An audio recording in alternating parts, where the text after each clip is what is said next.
Hey, deep divers, smash that like button and don't forget to subscribe because today Ooh. we're going to be diving deep into the world of the West Wing. Yes. And you know what that means? What's that? We're going to be ranking every single one. West Wing episode. Oh, wow. That's ambitious. It is ambitious. But we're going to do it. I'm ready. So let's get into it. Get ready for some hot takes. Seriously, some opinions. Yeah. And we're not just doing like a, top 10 list. Right. We're going to try to uncover what this ranking really tells us. I like that. About the show, its legacy, and its impact on how we view politics. It's a cultural touchstone. It is. For sure. And of course, let us know your thoughts down in the comments. Yeah. What are your favorite episodes? Yes. What are your rankings? Do you agree? Do you agree? Do you disagree? Yeah. Let's debate. Let's have it out. All right. So let's get started. Hit me with some tough love. Okay. At the bottom of the barrel, there were a few episodes. The bottom dwellers. That that kind of deserved to be there. All right, lay it on me. Like Access from season 5. Yeah. Where we're following CJ around with the documentary crew. I remember that one. It was a little bit of a snooze fest. A little bit, yeah. Not much going on there. So it seems like all those long shots couldn't quite make up for the lack of that Sorkin dialogue. That Sorkin magic. The magic wasn't there. Yeah, and the West Wing, it really thrives on those fast-paced exchanges. Right. The witty banter. Absolutely. The intellectual sparring. Yes. And Access. Yeah. I think it was trying to do something different. It was. But maybe it just missed the mark. A little bit of that energy. Yeah, that energy. Yeah. That signature West Wing energy. Give us those walk and talks. Yes. Or give us death. Yeah, that's what we want. Okay, and what else we got? Speaking of missing the mark. Uh-oh. Season 1. Okay. 20 Hours in L.A. Oh, yeah, I remember that one. That one got a lot of side-eye. Why is that? It seems like even a David Hasselhoff cameo couldn't save it. Oh, wow. Not even the Hoff. Not even the Hoff. So what went wrong there? I don't know. It was just kind of bland. Fundraisers and... Yeah, fundraisers, Secret Service introductions. Right, not exactly Emmy-worthy material. Yeah, really. Yeah. And you know what? Yeah. The episodes that really resonated with people... What were those? Weren't really plot-driven. Okay. They were more about the characters. Interesting. The emotional depth. The character development. Yeah, and those Sorkinisms. Right, those little moments that make it special. They just elevate everything. Exactly. All right, and what else? we have to address the elephant in the room. The 4-part Palestine-Israel arc. Oh, yeah. Specifically Gaza and Memorial Day from season 5. Those were controversial. They were. Very much so. Yeah. And it seems like they haven't really aged well. So they're at the bottom of the list. Pretty much. Yeah. And what kind of criticism did they get? Well, a lot of people felt like the show just oversimplified the conflict. Right. It's a very complex issue. It is a very complex issue. Yes. And maybe it fell back on some familiar tropes. Oh, okay. Instead of really engaging with all the different perspectives. Yeah, I see. Okay, enough with the bad news. All right, I'm ready for the good stuff. Let's get to the good stuff. Hit me with it. The top 20. Okay, the cream of the crop. The cream of the crop. All right. Where the real West Wing magic happens. Yes. And drum roll, please. Okay. The undisputed champion. Ooh, I wonder what it is. Consistently at the top of these lists. Okay. 2 Cathedrals. Classic. This is a classic. 2 Cathedrals. It's not just a political drama. It's a meditation on faith. Yeah. Power. Yeah. And the agonizing choices that leaders face. Absolutely. Bartlett's internal struggle. Yeah. Those iconic walk and talks. Oh, so good. And that powerful scene in the cathedral. Chills. It's just a masterclass in storytelling. It is. It really is. That episode is like a shot of pure Sorkin-infused adrenaline. I love that. Straight to the heart. Right into the heart. But it's not just about those big moments. It's the little thing. It's the subtle details. Yeah, like what? Like the way Bartlett challenges God. Oh, yeah. The way the episode jumps between timelines and those Latin phrases. Oh, yeah. That become this powerful emotional anchor. Yeah. Just pure genius. It's brilliant. So the episode structure. Yeah. The pacing. The use of symbolism. Everything works together. It all just comes together to create an unforgettable experience. It really is a testament to the power of television. Absolutely. To explore complex themes with depth and nuance. For sure. Speaking of powerful moments. Ooh, give me another one. How can we forget 17 People? Ah, yes. The tension in that episode is so thick you could cut it with a butter knife. It's palpable. Bartlett revealing his MS to his staff. One by one. One by one, and Toby finding out last. Oh, poor Toby. Schiff's performance in that scene. Incredible. Give that man all the awards. Absolutely. All the Emmys. It's amazing. So what makes that episode so special? I think it's the restraint. Oh, yeah. You know, they lit the silence. Right. And the unspoken emotions speak volumes. Powerful. It's so powerful. Yeah.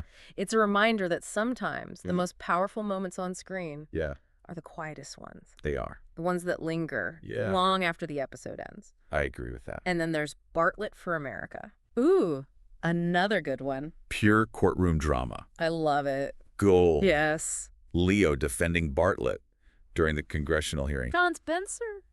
John Spencer was on fire in that episode. So good. And that episode really marked a pivotal shift How so? in the show's narrative. Okay. It wasn't just about the witty banter anymore. Right. It delved into the consequences of power.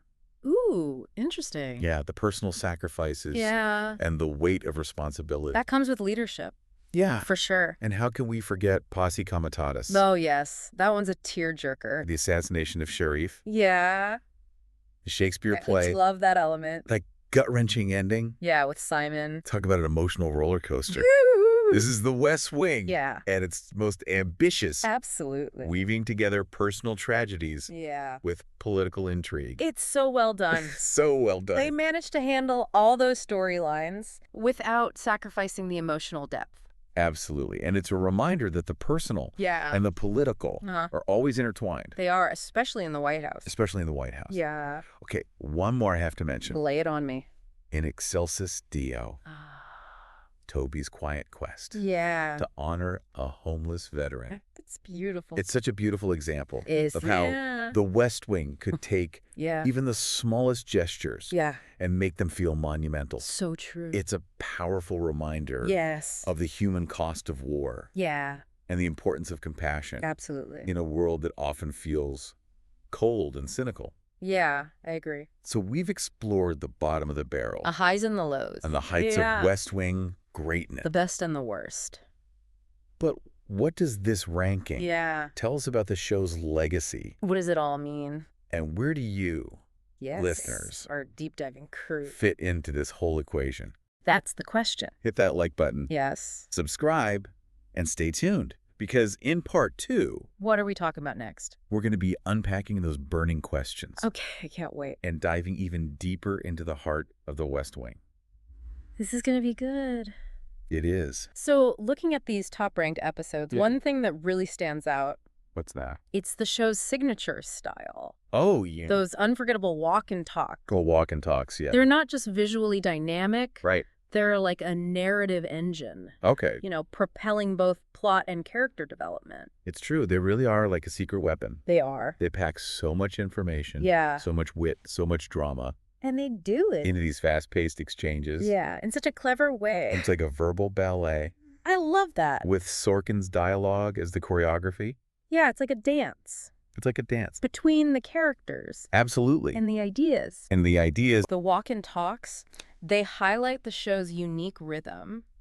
That blend of urgency and intellectual energy. It's so, so good. They're not just conversations. Right. They're like these mini dramas unfolding in real time. And they're not just about style either. Okay. They reveal so much about the characters. Right. You know, their relationships. Right. Their loyalties. Yeah. Their rivalries. Like Josh and Donna. Oh, Josh and Donnie. Their banter disguised as work. The best. Or Toby and CJ. Yeah, Toby and CJ. Their sharp minds, always challenging each other. Yes. It's brilliant. So the walk and talks, yeah, they're like a microcosm of the show's larger theme.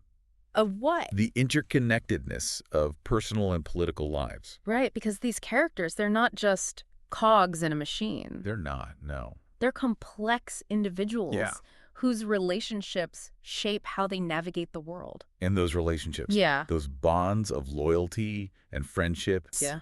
That's another key takeaway from this ranking. Yeah, I agree. You know, episodes like Noel. Oh, Noel. Where the staff rallies around Toby during his personal crisis. Yeah, that's a powerful episode. So powerful. Yeah. Or In the Shadow of Two Gunmen. Oh, yes. Which explores the origin story of this incredible team. Love that one. They remind us that the West Wing was about more.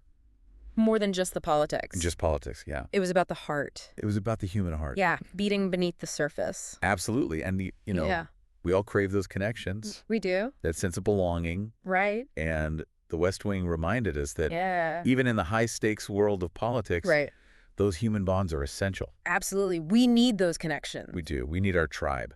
Our people. Yes, our people. It's a powerful message. It is. Especially in a world that often feels so divided. So divided. And isolating. It's true. Yep. Okay, and you know what else I find fascinating? What's that? The way this ranking reflects Bartlett's evolution. Oh, interesting. As a leader and as a man. Tell me more. From his early struggles with MS to his moments of profound wisdom and grace, we see him grow, we see him stumble, and ultimately we see him triumph. It's a great arc. It's a great arc. It really shows the nuance of leadership. Yeah. He's not a superhero. He's not. He's human. He's a flawed human being. Yes. Dealing with so much pressure and responsibility. And his vulnerability. Yeah. His willingness to learn and grow. That's what makes him so compelling. It is. He's not just a president. Right. He's a mentor. Yeah. He's a teacher. His father figure. A father figure to his staff. Exactly. And that paternal dynamic. Yeah. That sense of family. It's woven into the show. Yes, it's everywhere. I love that. But this ranking also brings up... What's that? The elephant in the room. Okay. Sorkin effect. Yes. His departure after season 4 definitely shifted the show's energy. It did, because Sorkin's voice... It was so distinct. It was undeniable. Yeah. Those rapid-fire exchanges. The wit, the idealism. The idealism mixed with cynicism. Yeah. In the later seasons. They were still good. They were. But they had a different pace. They did. Maybe a little more serialized. Yeah, I think so. A bit more grounded in reality. Yeah, like the show matured, became a little more introspective. Yeah. And, some fans loved that evolution. Right. Others felt like it lost some of its spark. It's interesting how those opinions are still debated. They are. And you can see it in the way people rank the episodes. It really speaks to the show's enduring legacy. Absolutely. Its ability to spark conversation and debate. Even years later. Even all these years later. It's impressive. It is. And that brings us back to the big question. A core question. Is The West Wing an idealistic fantasy? Right. Or a detrimental portrayal of centrism? Or both. Or both. Is it a comforting escape? Yeah. Or a dangerous oversimplification of complex political reality? Ooh, that's a good one. I think this ranking reveals that it's both. Okay. And maybe that's its power. Interesting. It allows us to hold those contradictory ideas in our minds. At the same time. At the same time. Right.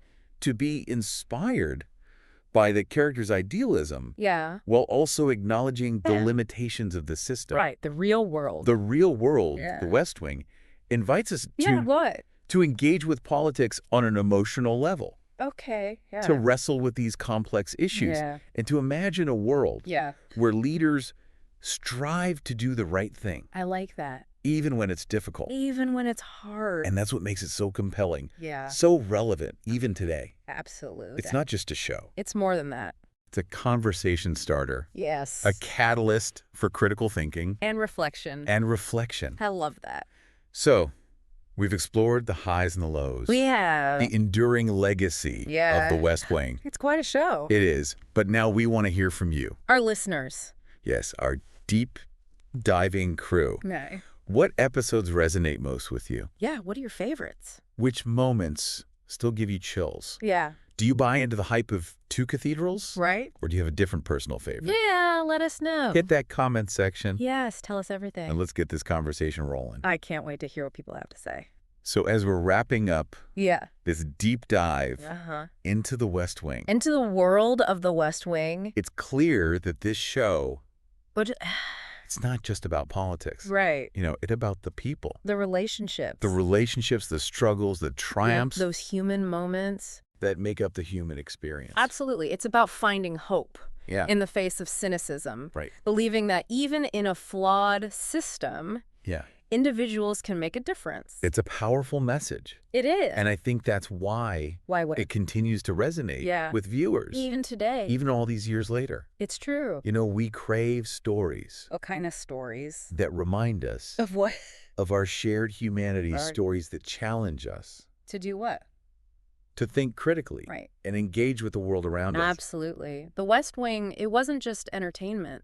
It was a cultural touchstone. I like that, a cultural touchstone. It really was. So it was reflecting our hopes and anxieties about leadership, about power, about the very nature of democracy. Big themes. Yeah, big themes. Yeah. And, you know, it sparked conversations. It did. Inspired debates. For sure. And maybe even encouraged a few folks to consider a career in public service. You think so? I mean, who didn't want to be Josh Lyman or C.J. Craig? Right. After watching this show... I know I did. It definitely romanticized the world of politics a little bit. It did. It made it seem like a place where intelligence and wit and a strong moral compass could actually prevail. Right. Like you could make a real difference. You could make a real difference. Yeah. It gave us a glimpse. Into what world? Into a world where people fought for what they believed in. Okay. Where words mattered. Right. Where even the smallest gestures could have a ripple effect. It's inspiring. It is inspiring. Yeah. And while the real world of politics... Yeah, let's be real.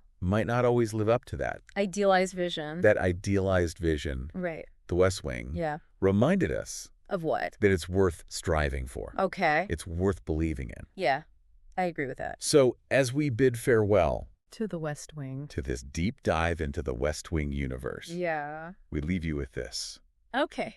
Remember those walk and talks? Yes. Those witty barbs. Those moments that made you laugh, cry, and think deeply about the world around you. That's what good art does. And most importantly, what's that? Remember that even in the face of cynicism and disillusionment, there's always hope. Always. Always the possibility of making a difference. I love that.